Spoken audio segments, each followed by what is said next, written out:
مردم شریف ایران، من شهریار افشار هستم، میزبان شما در برنامه Politics 365. امروز مجدداً یک مهمانی که قبلا تو برنامه‌مون شرکت کرده بود، سفیر سابق لهستان به ایران آقای جولیوس گوچو در کشور پولند. لهستان به برنامه پیوسته دوباره. ایشون یه دیپلمات هستش الان در کشور لهستان و یه دیدگاه خیلی جالب و خیلی وسیع به تمام این موضوعی که نه تنها در ایران اتفاق افتاده اما در خاورمیانه و مخصوصا الان در غزه و اسرائیل. و من میخواستم ایشونو دعوت کنم امروز به برنامه‌مون که نظر ایشونو بپرسم از مورد حوادثی که در غزه اتفاق افتاده، نقش ایران با حماس و چجوری واقعا کشورهای بین‌المللی و لهستان و دیپلمات‌های دنیا به این موضوع نگاه میکنن، موضوع accountability و کی مسئول میتونیم بدونیم در این موارد. اسرائیلیا، فلسطینیا، خیلی موضوع حقوق بشر الان مورد، در یه حدی جفتشون مقصرن، تا یه حدی هم جفتشون یه حق دارن که خب از کشورشون دفاع کنن، از جامعهشون دفاع کنن. اما متاسفانه موضوعی که ما الان شاهدش هستیم تمام دنیا رو، افکار دنیا رو آلوده کرده و ناراحت کرده و ما قلبمون با تمام مردم بیگناه جفت کشوره. خلاصه میخواستم نظر یه سیاستمدار و دیپلمات رو بپرسم در این برنامه و ادامه بدیم گفتگومون رو با آقای جولیوس گوچو. بقیه برنامه به انگلیسی تهیه شده متاسفانه، اما تا اونجا که من میتونم سعی میکنم یه جنبندی کوچیکی آخر برنامه بکنم. Mr. Ambassador, thank you so much for joining us again. So wonderful to hear from you. I especially enjoyed our last conversation some time ago about your experience in Iran and what you observe. I know you love the people of Iran, and as a diplomat, you're always a peacemaker and looking to find ways for relationship building and peace and prosperity for, of course, your country, Poland, and any country that Poland has a view on or a relationship with. But now, the world is turned into a very, very difficult chapter with what's happening in Gaza. I see Iran's name constantly being thrown about as supporter of Hamas. My question to you, really as a diplomat and someone representing the government of Poland, how does Poland view what's happening in Gaza? What have the Polish people expressed to you about the terrible events that happened on October 7th and since then, and who is accountable to these events, to the world order? Or is there any accountability in what's happening? Thank you very much for the invitation. This is a great pleasure for me to be hosted by you. Well, the developments of Gaza are a surprise for everyone, I would say, probably except Hamas. But I would say that this is also a surprise for the Israeli government. This is a surprise for the international community. In Poland, what is surprising me in Poland, but in a positive sense, is the a surge of interest of young people toward what is going on in the Middle East, which is very good. I mean, young people, they are asking why, how, and who is really responsible for what is happening. Now going directly to your question, I would say that the differences, there were a lot of tensions and differences within the Israeli society before October 7th. And what Hamas has done, of course, there is attack by Hamas and all these atrocities, really a barbarian deeds. But what it has shown, the attack, is how much the Israeli society is already divided and how many problems they have developed before. If you need to translate, I will stop maybe. No, I explained that we're gonna go in English, and if I can kind of summarize at the end in Farsi if we have time, I'll do it. Otherwise, our viewers and listeners are versed in English. Okay, okay. Thank you. So as to the a possible role of Iran, of course there are voices that Iran is backing Hamas, is helping Hamas, and is funding and so on, which is partly true. However, I would like to make a distinction. First of all, we should ask ourselves: is Iran happy about that? I mean the Iranian government, the establishment. I would say to some extent, yes. Is Iranian government somehow helping, or was somehow helping Hamas? Yes, they did. But the real question is, does really Hamas need a sort of approval from Tehran? Of course not. And to my understanding, there is also a sort of surprise in Tehran, because as it was publicly stated, Hamas did not warn Iranians about the action it's taking. And as I understand it, it has a very important repercussions. The most important is that such parties or such groups like Hamas or Hezbollah, they are sort of course, an ally. They are allies of the government in the establishment regime in Tehran. However, to be an ally, you must be under control, or at least you should have some sort of mutual understanding. And and I think there is no mutual understanding and no real support from Tehran. Hamas was never partner number one of Tehran. It's rather Hezbollah. But still, even if you see what Hezbollah is doing, there is no coordination. Of course, there are some attacks. There are some rather symbolic, I would say, attacks. There is nothing very, very serious and important. The easiest example is that, for example, Hezbollah could have attacked the gas fields of Israel. They didn't do that. So it shows there is not exactly what really we would say that this is, backing by Tehran. It does exist, but this lack of control is, in my opinion, more problematic for the Iranian government, because if you don't control, you cannot plan.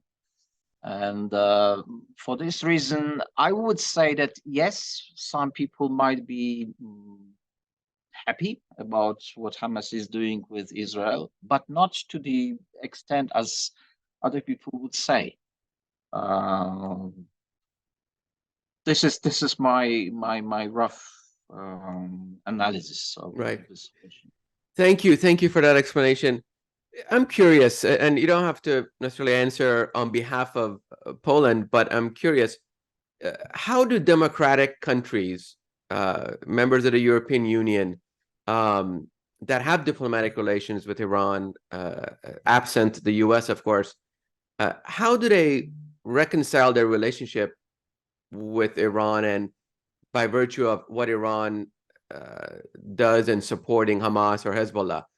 I mean, do they address it offline, publicly, privately? I'm just curious about the diplomatic practice of democratic countries with a country like Iran. Well, diplomatic practice is that in such situation like this, you just explain your position, or you make a sort of statement, and that's it. Both sides, they make the statements, but it doesn't mean that we have to freeze our relations. Right. For years, Poland had and still and has been having, let's say, has had the excellent relations with Israel, excellent relations with Iran, very good relations with the United States and with the Palestinians. So, of course, in such a situation, you can say, as a diplomat, you can say what is the position of your country, and the position of most Europeans and Westerners would be that, of course, they agree that Israel has a right to defend itself, and they agree that what Hamas has done and what it has been doing till now is barbaric. At the same time, there is also issue of let's say proportionality of reaction. I think it was just today the spokesperson of the Israeli army said that the ratio of combatants of Hamas killed comparing to the ratio of civilians is 1 to 2, and he said this is excellent, this is very good. Of course, we should mourn all victims of all civilians that are dying. So normally you say what you dislike, what you believe should be important in such a situation, and of course the life of innocent civilians, this is the most striking, most important thing in such a statement. Thank you. No, that's an important distinction, and the comment from the IDF, I think, commander was very troubling. I know it was questioned on CNN. That seems like what, for every one Hamas leader we kill 2 civilians or something. I mean, and he said it so nonchalantly, or as a matter of fact, as if that's perfectly fine. Yes. And again, I'm not judging anyone because I'm not in a combat zone. No one's bombing me today. No one attacked my home today. So, you know, I as one world citizen, I don't like to sit 5,000 miles away in safety and judge either the Palestinians or the Israelis. But you said something very instructive, and I think most people wouldn't, most ordinary non-diplomats would never reconcile the difficult world of diplomacy, and that is you have excellent relations as one sovereign nation with the US, with Iran, with Israel, with Palestine. You may make your official statements, but that's where it is. You express your concern, but you don't necessarily freeze relations or cut off ties or sanction one country over another in the hopes that a lack of diplomacy will lead to better relations. And I'm curious how you assess at least what the world does. Certainly some countries deserve to be sanctions. Again, I'm no judge. We've seen North Korean actions. We've seen, there's all kinds of sanctions, obviously, on Iran. There were multilateral sanctions on Iraq when it invaded Kuwait.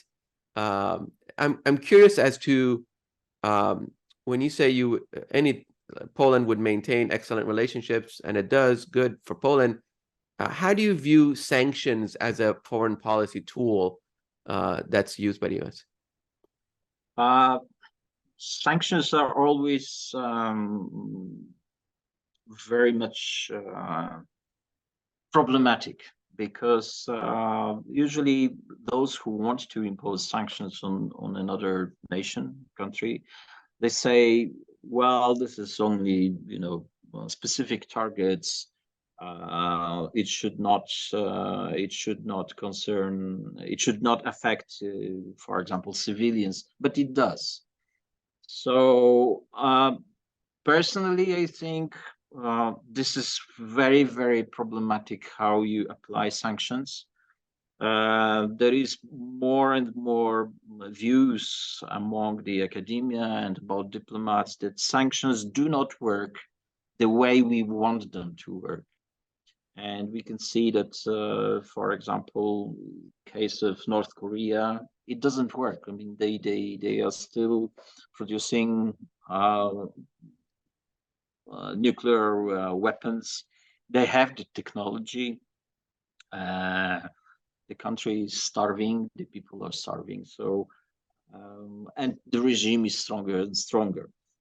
We have the case of Cuba for several decades, and still you have the same ideology, same regime, and people are.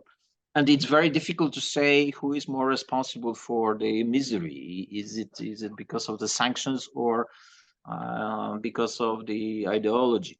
We have the case of Iran, and again, if you look at sanctions, at the timeline of sanctions, most of the, I mean, for last 40 years, you have sanctions plus executive orders of the American presidents, and sanctions are American mainly.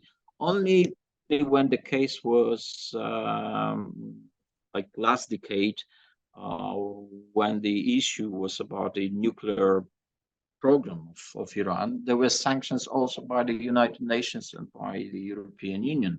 So as we see at the Iranian example, of course, sanctions are a political tool, and politics is not always very clean and obviously white and fluffy.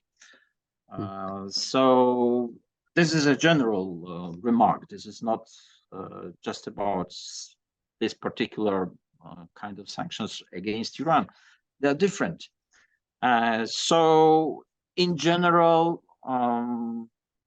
there is a discussion going among diplomats, among the people from universities and specialists, how much sanctions should be targeting some particular people, behavior, but always there will be collateral damage, in my opinion, always. Right. Thank you for that explanation. And I think obviously, I don't know if the U.S., I don't think the U.S. invented sanctions, but the way it wields it politically as the blunt instrument of foreign policy that it is, it impacts all kinds of lives. And I've heard the Iranian foreign minister say, well, we're experts at subverting sanctions, so we're not worried about any sanctions. It seems to hurt the individual Iranians even more. But it's difficult to, whether it's mismanagement or the sanctions, it's really hard to say. I'm also curious politically, the European Union, not often, but I mean, not always, but definitely moves together. So there's a culture of multilateral action, whereas the U.S. often acts as on its own, right? Sometimes it gets accused of being the world's policeman, and obviously it's had a direct conflict with Iran, so they feel there's a lot of animosity. But I just find it diplomatically curious and difficult. Over the past 80 years, the U.S. has had wars with Germany and Japan, and now they're two of the greatest allies. It's dropped bombs on Japan and still the closest of allies, but yet this animosity between these two countries exists without having an active war, and just being fueled by sanctions and political rhetoric. And now the Israeli Hamas war has refueled all of that animosity, whereas American politicians are saying to Israel, in one respect, do whatever you need to do to protect yourself, mostly the GOP, whereas some other liberal Democrats are saying we need to also respect human rights and prosecute anyone for war crimes. We could talk a lot more, Juliusz. I've learned so much. Every time I talk with you, I'm a little smarter, and I hope I've brought some insights into the Iranian American community that listens to this program about your worldview, Poland's worldview, and the world of diplomacy. Please come back to join us later as the events unfold, and hopefully under better circumstances. With greatest pleasure. Thank you very much for the invitation, and I hope that I could have some contribution to let's say, to the wealth of Polish-Iranian relations in a very broad sense, also among the people, just people. Thank you very much for this conversation. Thank you.